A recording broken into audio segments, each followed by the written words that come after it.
नमस्कार दोस्तों, मैं रिश्ते म्यूजिक रिकॉर्डिंग स्टूडियो मुंबई से सुधीर कुमार यादव। आप लोग हमारा वीडियो को बहुत ही प्यार दुलार दे रहे हैं और आज हमारे स्टूडियो में आए हैं बलजीत बिहारी जी, जो भिवंडी में रहते हैं। उनका आज हम लोग गाना रिकॉर्ड करेंगे, तो आप लोग देखते रहिए वीडियो को लास्ट तक। बलजीत भैया बोलिए बोलिए। प्रणाम, हम बलजीत बिहारी। आप सब छोट लड़का समझ के आशीर्वाद दे हम और प्यार दुलार। इस वीडियो के ज्यादा से ज्यादा लाइक और शेयर करम और इस चैनल के सब्सक्राइब भी कर। तो बलजीत बिहारी जी का हम लोग आज गाना रिकॉर्ड करेंगे, तो आप लोग लास्ट तक इस वीडियो को देखते रहिए। अगर आप एक नए सिंगर हो, गाने रिकॉर्डिंग करवाना चाहते हो, तो आइए हमारे स्टूडियो में। हमारा स्टूडियो दीवा में थाने से 10 मिनट दूरी पे है, तो आप लोग कहीं भी मुंबई में हो आइए। और यह वीडियो अगर मुंबई से कोई भी बाहर के लोग देखते हो, जो भी छोटे सिंगर हो, तो उनको मैं बता दूं कि हमारे यहाँ पे रहने खाने का सब फ्री है। आप लोग बाहर से भी आ सकते हैं, हमारे यहाँ आते भी है। पुणे, मुजफ्फरपुर, समस्तीपुर, सभी जगह से हमारे यहाँ सिंगर आते हैं। तो अगर आप लोग भी बाहर रहते हैं, मुंबई से बाहर, और अपना गाने रिकॉर्डिंग करवाना चाहते हैं, तो बिल्कुल आ सकते हैं आप लोग। हमारे कंपनी में आपको रहने खाने का फ्री सेवा है, सस्ते में अच्छा काम होगा। तो आइए बलजीत भैया, आपका गाना रिकॉर्ड करते हैं। चलिए।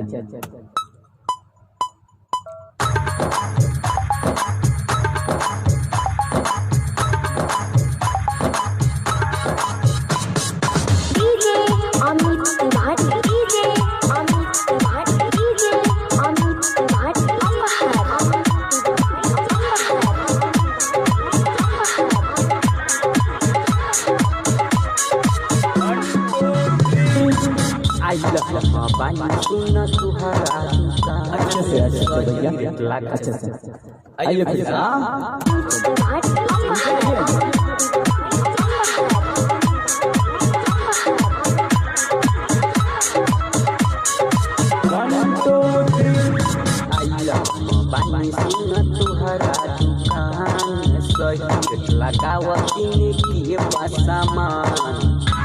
और अच्छे से भैया खुल के आइए ऐसे।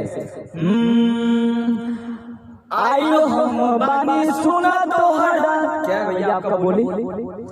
आइल हम बानी सुना तोहरा दुकान, सही रेट लगाव किने के बस सामान। हाँ भैया, ऐसे ही आइए खुल के। चलिए।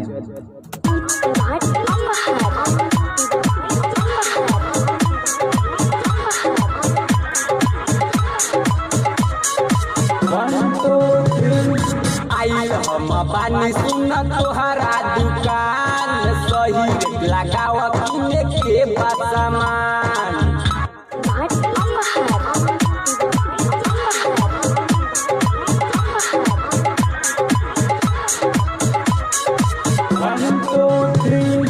आइल हम बानी सुना तोहरा दुकान, सही रेट लगाव किने के बस सामान। आइल हम बानी सुना तोहरा दुकान, सही रेट लगाव किने के बस सामान। Good good good. उसके आगे क्या है गुनगुनाइए। भाई बमच अच्छे से भैया। हम पोलाई बमैया दुलारी के हो, हम पोल, ऐसे ही है ना? क्या है भैया? बमैया दुलारी के हाई ओढ़ाई। आपका ओढ़ाई ना क्या? हम ओढ़ाई बमैया दुलारी के हो। गुड। आइए आइए भैया।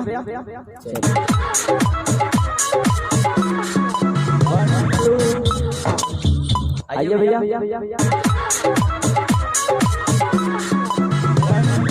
आइल हम बानी सुना तोहरा दुकान, सही रेट लगाव किने के बस सामान।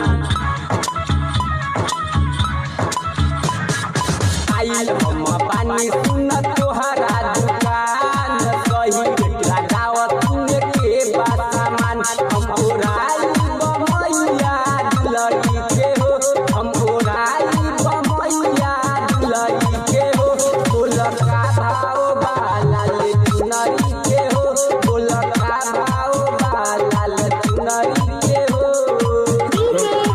चलिए अब पहला अंतरा में आइए भैया। चलिए तो आप लोग वीडियो को देखते रहिए कि कैसे बलजीत जी आज गाना गा रहे हैं और अच्छे गा रहे हैं, एक ही बार में गा ले रहे हैं। तो आप लोग भी ऐसे ही मेहनत कीजिए, मेहनत के दम पे सब कुछ होगा। तो आप लोग खूब मेहनत कीजिए। आइए अच्छे से गाइए आवाज के साथ। 1 2 3 बाबा तू चुप काहे हमारा से बोला, सही सही एक कीमत खोला। अच्छे से भैया अच्छे से देखिए भैया ऐसे गाने।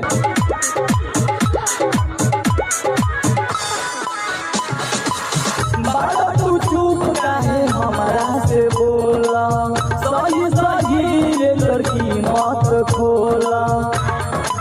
ठीक है भैया चलिए फाइनल टेक आ भैया। कैसे गाने गाइए। एक मिनट से बोला, सही सही एक कीमत खोला। ऐसे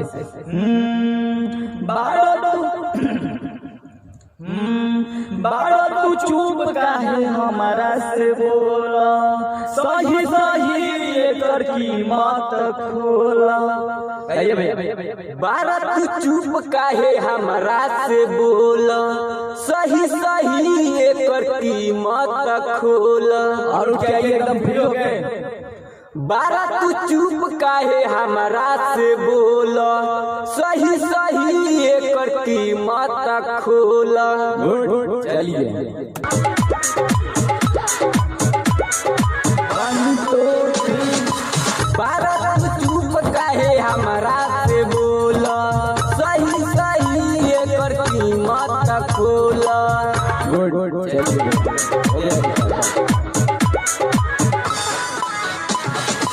बारा तू चुप काहे हमारा से बोला, सही सही एक कीमत खोला। गुड चलिए आगे आइए भैया आगे। 1 2 बारा तू चुप काहे हमारा से बोला, सही सही एक कीमत खोला। पावल से अपना हुनरी के हो, न पावल से अपना हुनरी के हो।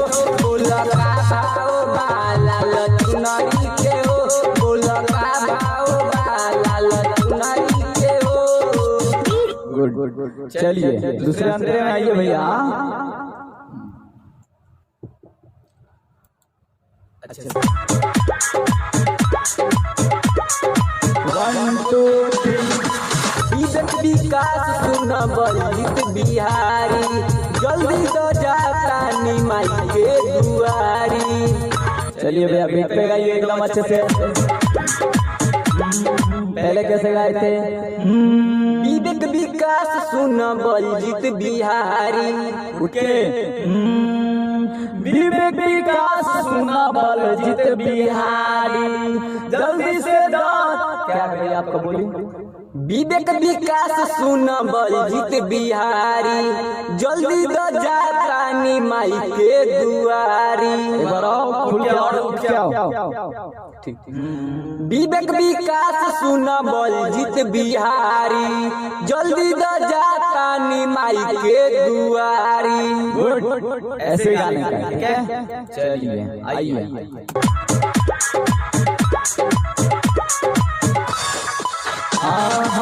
विवेक विकास सुन बलजीत बिहारी, जल्दी तो जाता निमाई के दुआरी। विवेक विकास सुन बलजीत बिहारी, जल्दी तो जाता निमाई के दुआरी। बेटी काटो तारो ज्यादा लागल झुमरी के हो, बेटी काटो तारो ज्यादा लागल झुमरी के हो। बोला का भाव बाला लचुनरी के हो, बोला का भाव बाला लचुनरी के हो। गुड क्या गाते हो बलजीत जी। तो आप लोग भी अगर ऐसे ही अपना ऑडियो वीडियो बनाना चाहते हैं तो रिश्ते म्यूजिक रिकॉर्डिंग स्टूडियो मुंबई में संपर्क कीजिए। यहाँ पर आपका कम बजट में अच्छा काम होगा। तो प्यार आशीर्वाद दीजिए। और बलजीत जी आपको कैसा लगा इस स्टूडियो में आके? बहुत अच्छा लगा सर। सपोर्ट मिल रहा है आपको? हाँ सर। कितना सपोर्ट मिल रहा है? बहुत जास्ती। बहुत जास्ती। हाँ सर।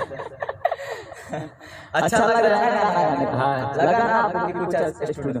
तो आप लोग भी अगर एक नए सिंगर हो तो आइए, हम भी आपको ऐसे ही गवाएंगे। खूब मेहनत करेंगे आप लोगों के पीछे।